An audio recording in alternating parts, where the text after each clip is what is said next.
Welcome to another episode of the Disabled Diva Podcast.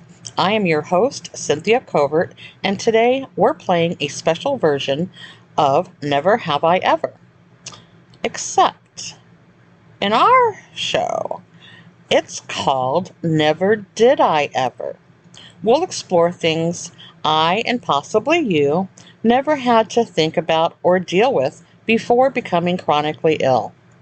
It's about the unexpected changes and challenges that comes with chronic conditions like fibromyalgia, psoriatic arthritis, psoriasis, endometriosis, and for me, the aftermath of a botched hysterectomy. Let's dive into our Never Did I Ever list. It's a lighthearted yet revealing look at the life changes brought on by chronic illness. While you're listening, I invite you to reflect on your own Never Did I Evers and would love for you to share them in the comments. Number 1, never did I ever think I'd need to map out restroom locations wherever I went. Seriously, I need to know that not only is a restroom available, but if it is also accessible for a wheelchair, because let's be real, not all are. Unfortunately, the law only requires they have an accessible stall, not an easy-to-enter entrance to the restroom. And don't even get me started on store or restaurant entrances. Number 2, never did I ever have to worry about shitting my pants when out in public. Anytime adhesions attack my bowels, I experience the most disgusting bowel and digestive issues. While they're bad enough on their own, it would be less stressful if my bowels would give me just a little bit more than a 5-minute warning. Number 3, never did I ever imagine that taking a shower could exhaust me for the rest of the day. Showers, my God, they used to be a normal part of life that I never had to think about, but now they require careful planning and they cannot be combined with other activities. Number 4, never did I ever think that a simple day would require a week of recovery. Heck, I didn't even have to worry about the day after, unless, in my younger days when I was like maybe a lot of drinking involved at night, the night before, but now I forget even drinking. It doesn't matter if I drink or not.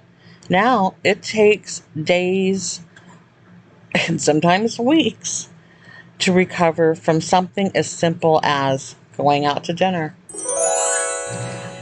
Number 5, never did I ever have to choose between doing my hair or having enough energy to do anything else.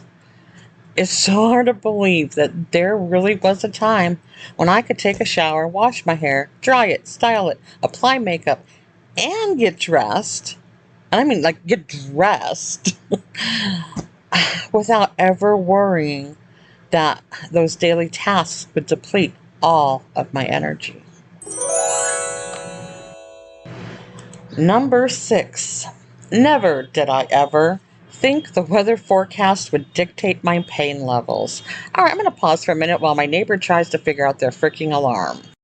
Apparently, it is too much for me to ask for a quiet day when I finally, after 2 months, have the energy to record a podcast.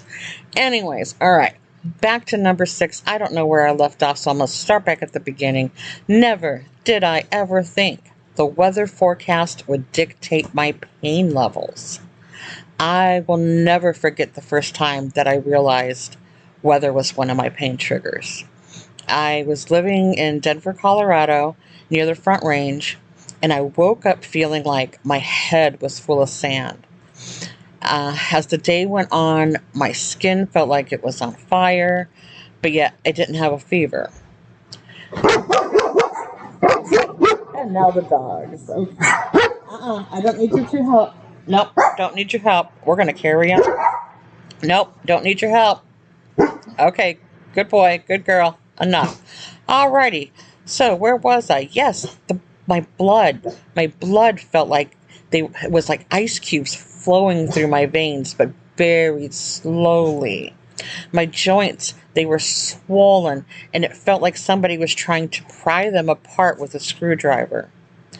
My muscles ached and my eyes hurt. All I could do was lie in bed while crying softly. Around 7 p.m. that evening, I began praying for God to take away my pain.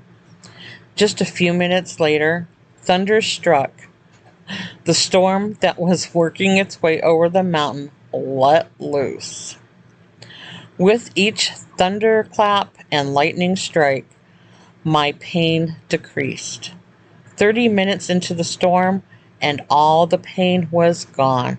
It was like nothing had ever happened. Number 7, never did I ever fall asleep mid-conversation because my body just couldn't cope anymore.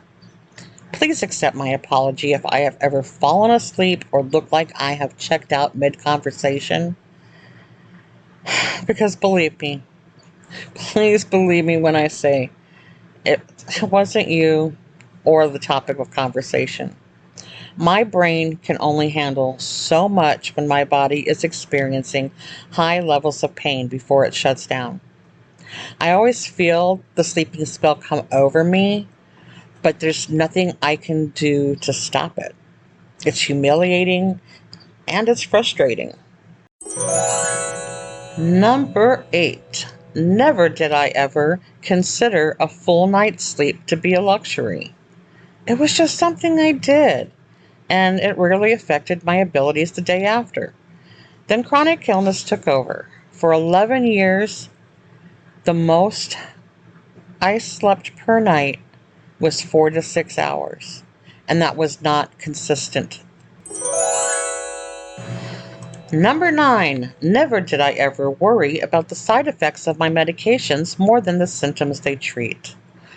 I never worried about medication side effects because I rarely took any medication. Unfortunately, I began experiencing awful side effects with my first chronic illness medication. And if side effects weren't bad enough, it was suffering a severe 7-month-long withdrawal to another medication that was not supposed to be addictive that really made researching and weighing the pros and cons my top priority. And experiencing a severe allergic reaction to the first dose of a medication is the reason I never start a new medication without having someone around to help.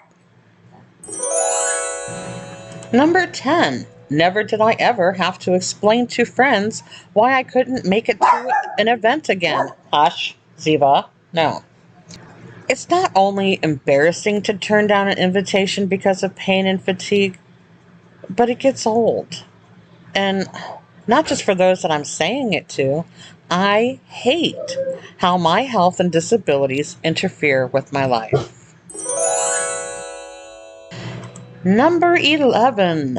Never did I ever have to think twice about wearing certain types of clothing because of skin sensitivity. Before my chronic life, I filled my closet with clothing that I liked and that I felt pretty in. I didn't care about the material. Now, the material is the most important thing. Number 12. Never did I ever doubt whether I'd be able to drive myself home due to sudden flare-ups. Chronic illness, it made me have to start thinking about how long would I be up? How much pain am I going to incur from being out? Will I be able to drive home? That's a thought I never had prior to being chronically ill. Sure, if we were out drinking, yes, you had to worry about if you're going to drink too much or whatnot, but that's easy, get a designated driver. When you're in chronic pain, it's kind of a similar thing as in we need a designated driver. I know I do, at least now. I can't get myself around the way I used to. And that's frustrating. Not to be like a total downer to anyone who's newly diagnosed, I was able to drive for quite so many years. A lot more than I guess some other people. I'm very thankful for the time I've been able to keep driving. I still drive, but it's very short distances, and it's only once or twice a month. 8 miles round trip is my max, and that is not getting out of the car. That is going somewhere through a drive-through, or just parking in a pickup area for a store that's going to put my groceries in my car. If I have to get out of my car, that's a whole different ball game, and usually then that's not somewhere I'm going to drive myself to, because that is going to cause pain. That is going to make it difficult for me to get back home. Number 13. Never did I ever think about the amount of pain a simple hug could cause. This one makes me sad. Sadder than anything else on this list. And I know this is supposed to be lighthearted and all, but I can't help. It's impossible to leave the sad moments out too, because I think it helps other people understand just why we get so excited about the things that we do. They need to also, you have to hear both. And this one's one of the hardest for me, because I began I can talk. I began experiencing it soon after my youngest turned 1. I loved her hugs. I mean, my little girl, she's a tiny thing. We call her our little runt, because she was so small. She wasn't premature or anything, but she was full term, but she was a tiny, tiny little thing. And so tiny that we had to go out. My mom went out and bought preemie clothes and doll clothes for her to wear, because everything we had for her was straight up newborn, and it was going to be a few months till she could wear those. So she was this dainty little thing, and she has her little arms were this. We used to tease that they were like, skinny like Kermits and Organzos from the Muppets, and she would love to run and give you a hug. Excuse me. A parent's supposed to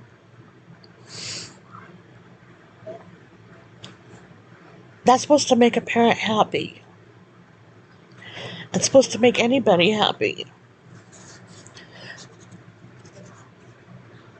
But when you feel like your body's being bruised or beaten,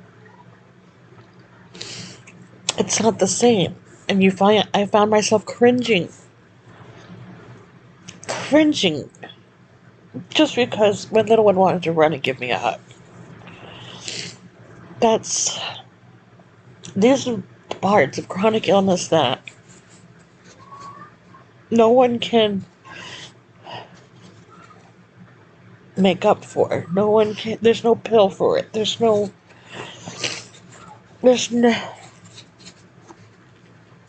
These are the kind of things that just can't.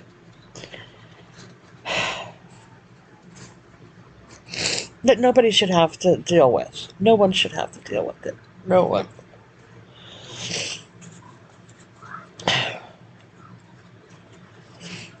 But like I said, it wasn't just her hugs. It was everyone, including my husband, my son, my mom. I began avoiding social gatherings because of the pain from a hug or a pat on the back. It was too much to handle. Every touch, even light ones, they often feel like a punch. Unfortunately, you know what? It wouldn't maybe be so bad if the pain would end right then and there, but it doesn't. It unfortunately goes on, and often that area will feel bruised, if I'm lucky, for just a few hours. But most of the time, it would take days and weeks until the pain would subside. Number 14. Never did I ever have conversations with my doctors that felt more like negotiations. Especially now with my bowels under attack again. My medical team keeps treating my bowels and symptoms as the problem, when in reality, they're the victim in this situation. I find myself saying, fine, I will try this, but then I need you to keep digging and help me find answers when this next treatment or test does nothing to improve my abdominal pain. Number 15.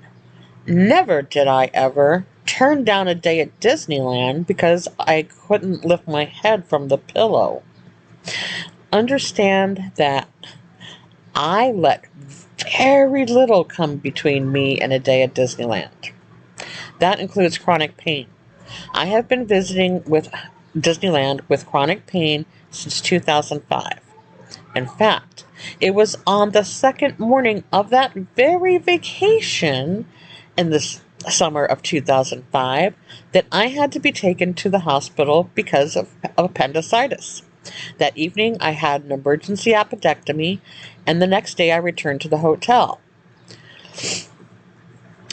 We rented a wheelchair from a local vendor, and not only did I join my family back in the park the next day, but I insisted that we extend our trip by one day to make up for the one that we all missed while I was in the hospital. Was it one of my wisest decisions? Probably not. But it does prove my point.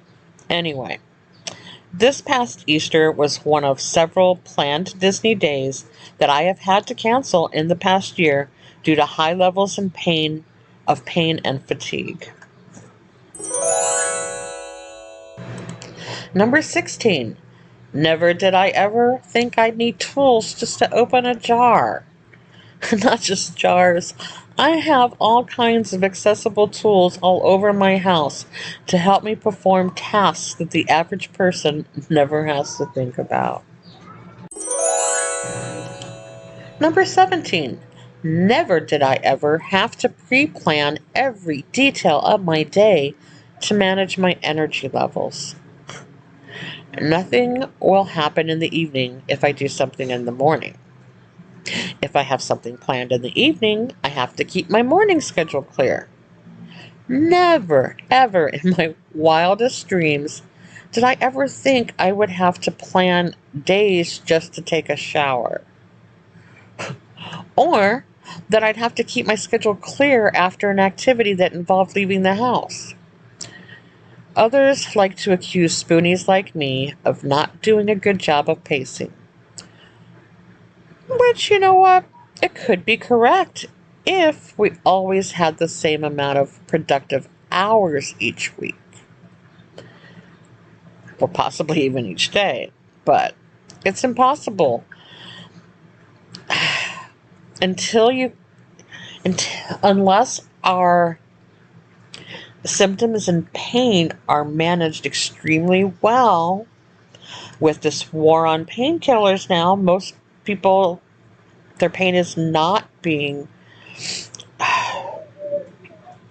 well managed. And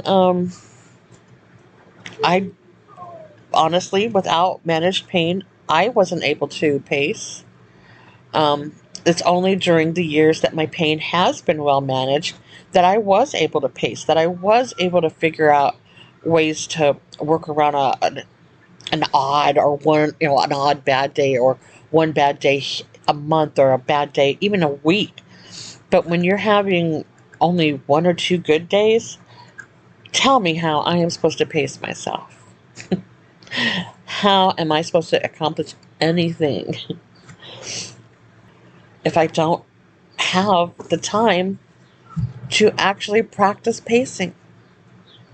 No, instead you have to just keep cutting things down.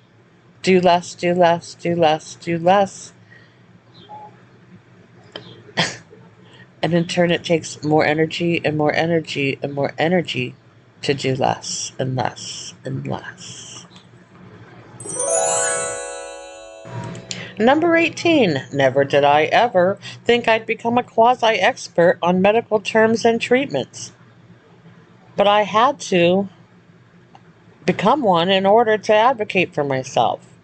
The downside of living with multiple painful chronic conditions is that when a new symptom springs into action, it's often dismissed or excused as being part of it.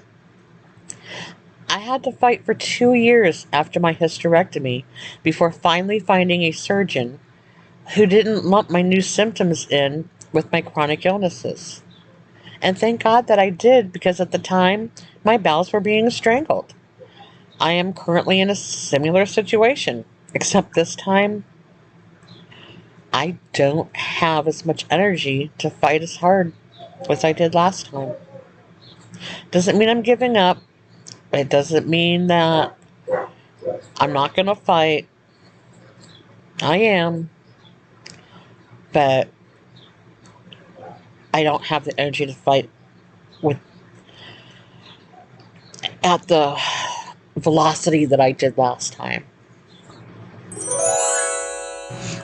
Number 19. Never did I ever think I'd need a seat for the shower. 20-year-old me would have laughed her ass off at the idea that I would need to use a shower chair for bathing by our late 30s. It still blows me away to think that that is when I started using one. God. Anyways, here I am, almost 25 years later, and, well, actually, it's been about 20 years since I started using the shower chair, but I've now upgraded my shower chair for one that extends over the side of the tub, so it makes it easier for me to slide in and out of the tub. And then a few years ago, we added safety rails so that, again, I can grab something if I start falling or feel dizzy. It doesn't bother me so much. I'm glad I have these things to help me. I just... I would rather that my bathroom look like something out of Better Homes and Gardens versus a nursing home. But that's what it looks like right now. Yeah. Okay, we are down to the final 5 on our list. Number 20. Never did I ever have to stop mid-task to rest because my body said no more. I am the kind of person who goes full speed ahead when I dig into a project. Even if it's like cleaning up my closet, I want to get in there and I want to get it done. But chronic pain and illness, I think they changed that. Now, I work a little, then I have to stop. Then I work a little more, then I have to stop. And work a little more, and then I have to stop. You get it. The bad part is, as time goes on, that work and stop and giving my body a chance to rest, it's not just for what you might think of as being, a major task or a major chore, like cleaning out my closet. It took me 2 weeks to pack for our vacation to Walt Disney World last year. Now, mind you, when you hear that, you might be thinking, oh, well, yeah, if I pack for the family or not. No, I don't pack for no one else. Everyone's on their own. My children are all adults now. My husband's always packed for himself because he's always traveled for work. He's got his packing down pack. I mean, I'm to the point I think I need to make him pack for me. He has no problem, going on a work trip with just a carry-on, and then you got me. We're paying extra fees for all my bags. But this time we didn't have to pay any extra fees because I did get them into, the amount of bags I was allowed to take. But I still had the most luggage out of all of us. But yeah, it took me 2 weeks, which was a real pain because every night I had to put the suitcases down, move the piles of clothes that I was taking, because that's what it took. It took pack a little, rest a little, pack a little, rest a little. I tell you, it's not so bad if I'm lucky and I don't forget what I was doing during the break. It's like, start another project and forget what I was doing. Oops. Unfortunately, I'm not always that lucky. Chronic illness has really made me scatterbrained, but you know what? Things take longer. They just take longer, and it's a little harder to stay on task than it used to be. Okay, I take that back. It's not a little harder, and it's not just a little longer. It's a lot longer and a lot harder. Number 21. Never did I ever think that isolation could be a regular part of my life due to illness. I used to be someone who was always on the go, not to mention rarely alone. There was always someone to do something with. So isolation, it came as a shock to me. I guess it never occurred to me that I would experience so many extended periods of time alone. I'll be honest, I didn't handle being isolated well at first, but over time, I accepted it as part of my chronic life. It's impossible to expect family and friends to put their lives on pause while I'm flaring. Life goes on, and I don't want to say unfortunately, that's the way it is. And a lot of people think that my acceptance of this means that I'm okay with it, but they'd be wrong, because I'm not okay with it. It still pisses me off. I've learned to find ways to entertain myself when I need to be entertained, when I'm not just completely asleep. But the hours that you're awake in pain while everyone else is still functioning, they're hard. They're hard, and they were completely unexpected. Number 22. Never did I ever have to worry about whether a chair is too hard or too soft. It's hard to believe that the only things that I used to consider before going out to eat or attending church, going to the theater or sporting events, were the events themselves, or the food, or the subject of the sermon, or what play were we going to see, or what teams were playing, and maybe the cost of it, what we wanted to do. But that was it. I never worried or thought about the seating. Chronic life, that's different. I need to know if there's back support. I need to know how soft or hard the chair is.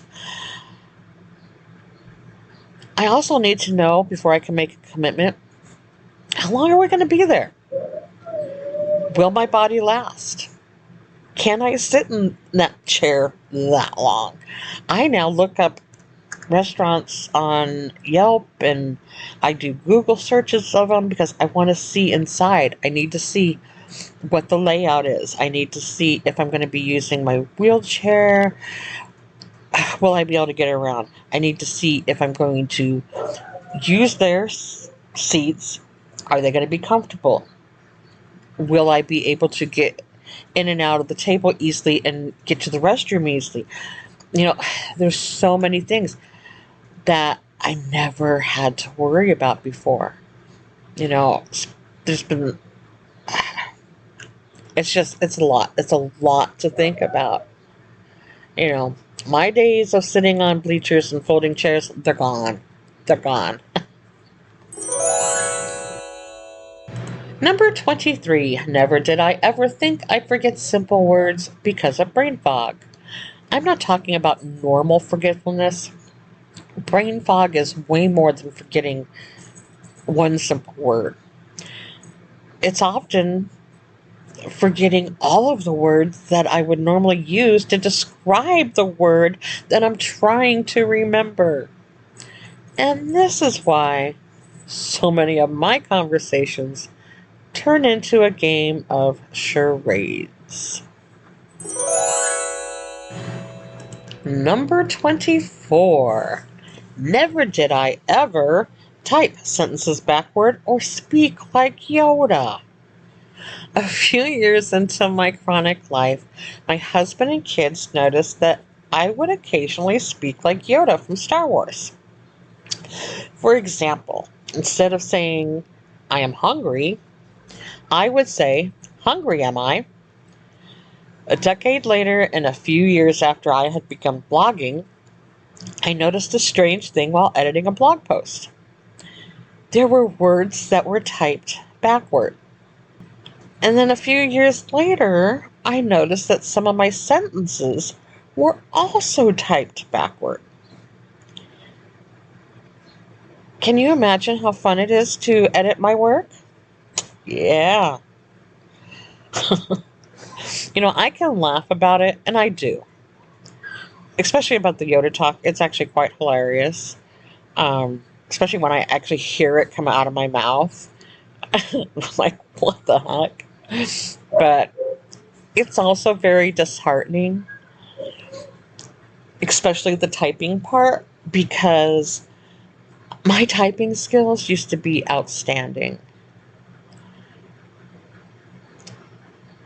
What causes it? Not so sure.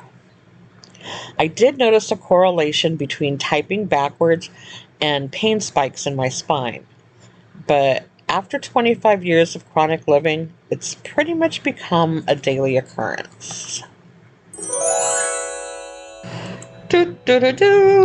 We have now reached our final Never Did I Ever, number 25. Never did I ever imagine that my biggest accomplishment some days would be just getting out of bed.